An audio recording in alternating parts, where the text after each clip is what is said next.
عفرین و کەرکووک دوو شارە ئاڵۆزکراوەکەی کورد لە باشوور و خۆراوای کوردستان بە درێژایی 100 ساڵی ڕابردوو لەژێر چەنگی وڵاتانی ئیقلیمی و زلهێزانی جیهاندان.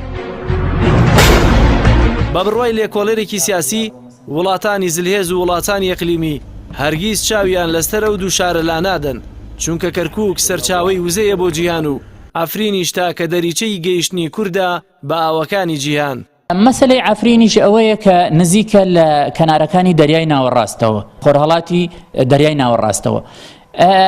کورد هەمیشە گرفتی جیۆپۆلیتیکی ئەوە بووە، گرفتی جوگرافیای سیاسی ئەوە بووە کە کەناری ئاوی نەبووە.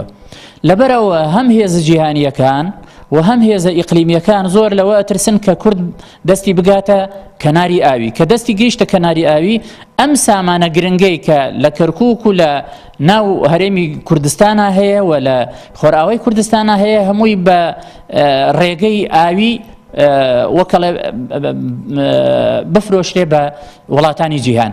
لەبەرەوە ینی پێگەی عفرینیش پێگەیەکی ستراتیژی هەیە.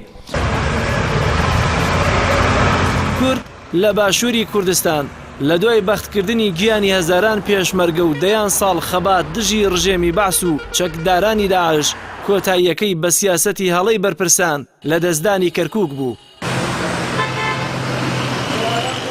عفرینیش لە دوای بەختکردنی گیانی سەدان شەڕڤان و وەستانەوە و بەرگریکردن دژی سوپای تورکیا هێنانەوەی سوپای ئەسەد بوو بۆ ناو عفرین و ئەمریکا و رووسیاش کە کورد بە دۆستیان دەزانێت بێدەنگی هەڵدەبژێرن.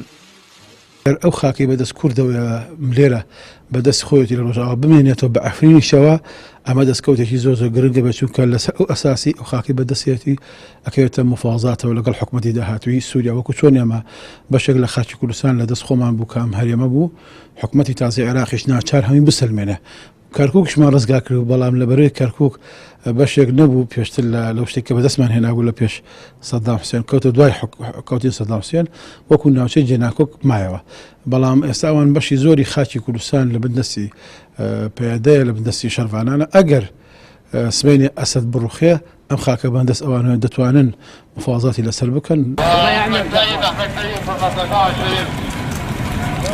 بە بڕوای بەشێک لە چاودێرانی سیاسی ئەنجامەکانی عفرین و کەرکووک لە دوای 100 ساڵ لە چاوەڕوانی کۆتایی هاتنی سایکس بیکۆ و قوربانیدان دەرخەری ئەوەن سیاسەتی کورد بەرامبەر ئەوانەی ساڵانێکە خۆیان وەک دۆست نیشان دەدەن هەڵەیە و ئەوەشی کورد لە پێناویدا خەباتی کردووە بەرژەوەندیەکەی بۆ زلێزەکان بووە و قوربانیەکەشی بۆ خودی کورد. جەلال محەممەد، کەناڵی ئاسمانی پەیام، سلێمانی.